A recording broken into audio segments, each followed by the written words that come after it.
जैसे ही शीतल ने चौंकते हुए देखा तो उसके आसपास उन पुलिस के लोगों के अलावा और कोई भी नहीं था। विकास मीटिंग खत्म होते ही बोर्ड रूम से तुरंत निकल जाता है। जाते हुए वो शीतल और मोहित को अपने कैबिन में आने का इशारा करता है।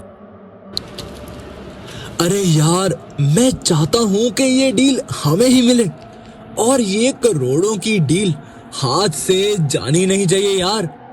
हम तीनों को मिलकर इस डील को क्रैक करना होगा। लेकिन अगर हम तीनों ही यहाँ से चले गए तो बाकी ऑफिशियल वर्क कौन संभालेगा? अरे कम ऑन यार, that's not a big deal. Big deal तो मनाली की है। I think Vikas is right. इस कंपनी को हम तीनों बराबर के पार्टनर मिले हैं and we must go on. Sheetal, don't worry यार, जैन और प्राची सब संभाल लेंगे यहाँ। मैं एयर टिकट्स देख लेता हूँ। अगर टिकट्स नहीं मिले तो हम बाय कार मनाली निकलेंगे। विकास की बातों को टालना शीतल के लिए नामुमकिन साबित होता था। पिछले 5 सालों से शीतल विकास की पत्नी होने के बावजूद कभी भी अपनी आवाज नहीं उठा पाई थी। ये तीनों ही कॉलेज से साथ थे और 9 साल पहले इस बिजनेस का सेटअप किया था। देखते ही देखते बहुत ऊंचाइयां छू चुका था इनका बिजनेस। होटल, रिजॉर्ट्स, इतना बिजनेस था कि पता ही नहीं चलता था कि खाना पीना कहां से आ रहा है।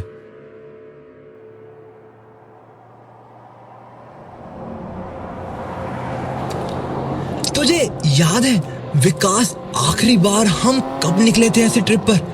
कॉलेज के वो दिन याद आ गए यार, जब हम गोवा हुए थे और शीतल कितनी चुलबुली थी।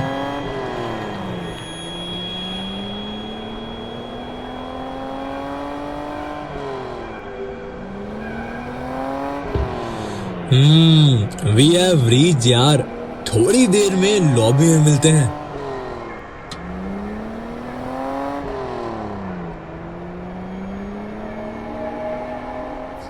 होटल रूम के अंदर जाते ही थोड़ी देर में मोहित के रूम की डोरबेल बजती है। मोहित दरवाजा खोलने जाता है और पाता है कि शीतल वहां खड़ी है।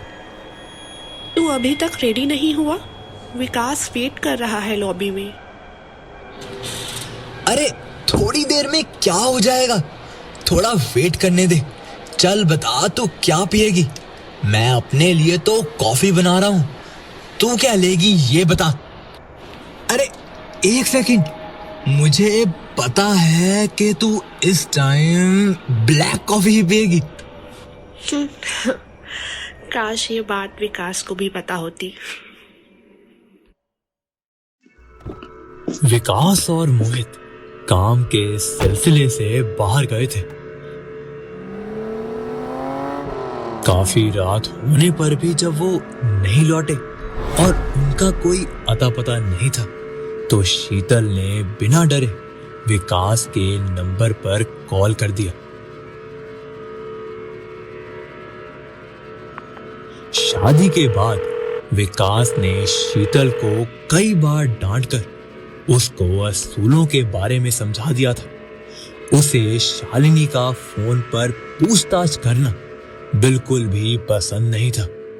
उसने उसे समझा रखा था कि पत्नी होने का अधिकार उसे सिर्फ दुनिया के सामने है। लेकिन आज शालिनी को चिंता होने लगी और बिना डांट का सोचे उसने विकास को फोन कर दिया। लेकिन अभी भी फोन नहीं लग रहा था। कभी फोन बंद आ रहा था तो कभी स्विच ऑफ आ रहा था।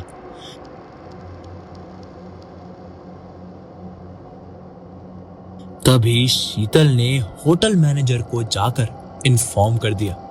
फिर तभी शीतल के फोन पर एक मैसेज आया जो कि मोहित का था और उसमें लिखा था, हे, हम दोनों थोड़ी देर में वापस आ जाएंगे, तुम खाना खाकर सो जाओ।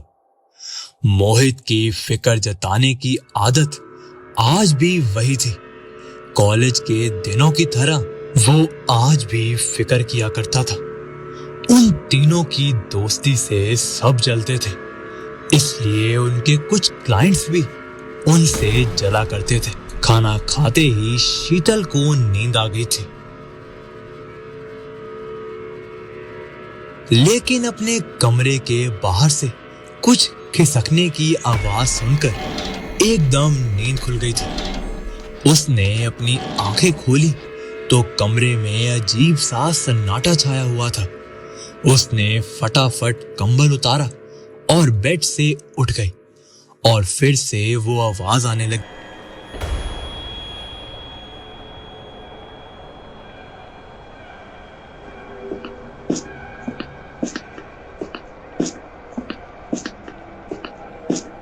जब उसने अपने रूम के दरवाजे के आई होल से झांक कर देखा तो उसकी आंखें कुछ समझ नहीं पाई, क्योंकि कमरे के बाहर विकास खड़ा था और उसके पैरों के पास एक बड़े से बोरे में कुछ भारी सामान था, जिसे वो खींचते हुए ले जा रहा था। बीच बीच में रुक रुक कर आसपास देख रहा था कि कहीं कोई उसे देख ना ले। फिर शीतल को याद आया कि जब उन्होंने होटल में एंट्री ली थी तो मैनेजर ने बताया था कि उनके यहाँ 3rd फ्लोर पर सीसीटीवी कैमरा की खराबी है। आप लोग कहीं दूसरे फ्लोर पर शिफ्ट हो सकते हैं ताकि बाद में कोई प्रॉब्लम ना हो। पर इस बात से विकास ने हिल व्यू देखने का मौका ना छोड़ना जरूरी समझा। अब शीतल के पास विकास का पीछा करने के अलावा और कोई रास्ता नहीं था। विकास उस बोरे को अपनी कार की डिक्की में डालकर फटाफट से कार की ड्राइविंग सीट पर बैठ गया।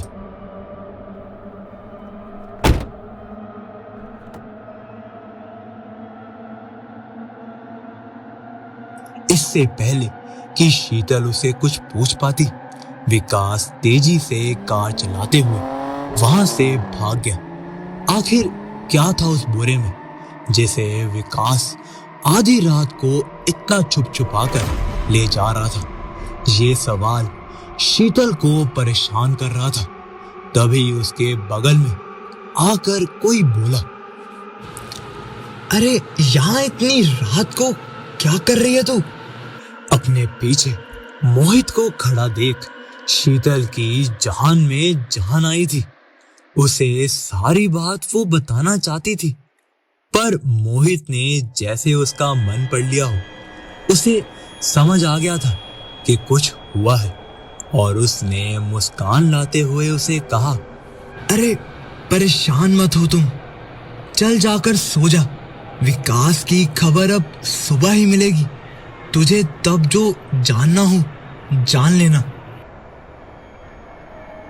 मोहित की बात मानकर शीतल अपने कमरे में आ गई और सोफे पर बैठकर सुबह होने का इंतजार करने लगी।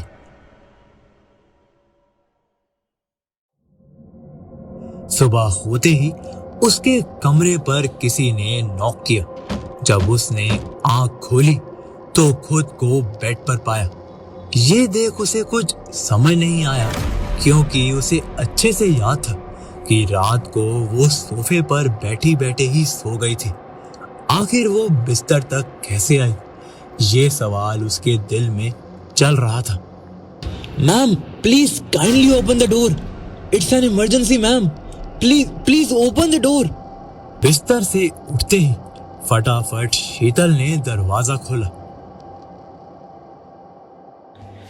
क्या हो गया है ऐसे जो आप इतना डिस्टर्ब कर रहे हैं? आप फोन भी तो कर सकते थे ना। मैम वो एक्चुअली आपके रूम का फोन काम नहीं कर रहा था।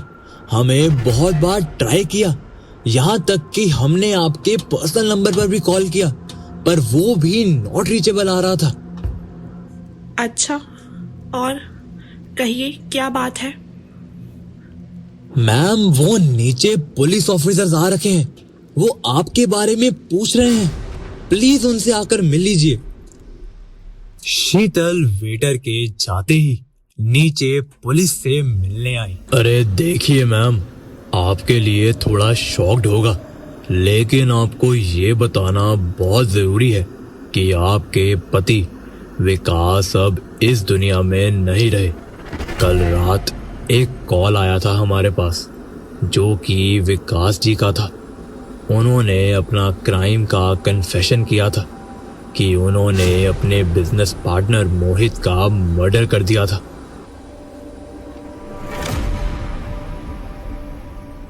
और वो उनकी लाश को डिग्गी में रखकर किसी पहाड़ पर फेंक रहे थे।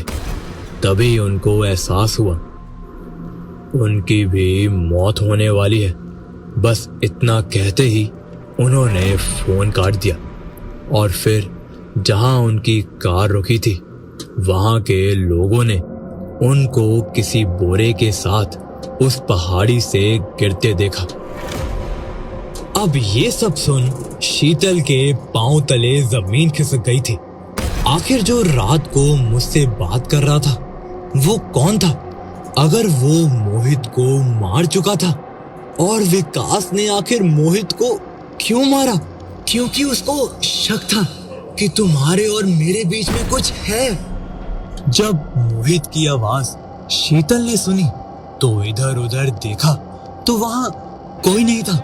शीतल बस रोती ही गई और उसके आसपास अब पुलिस के अलावा और कोई नहीं था।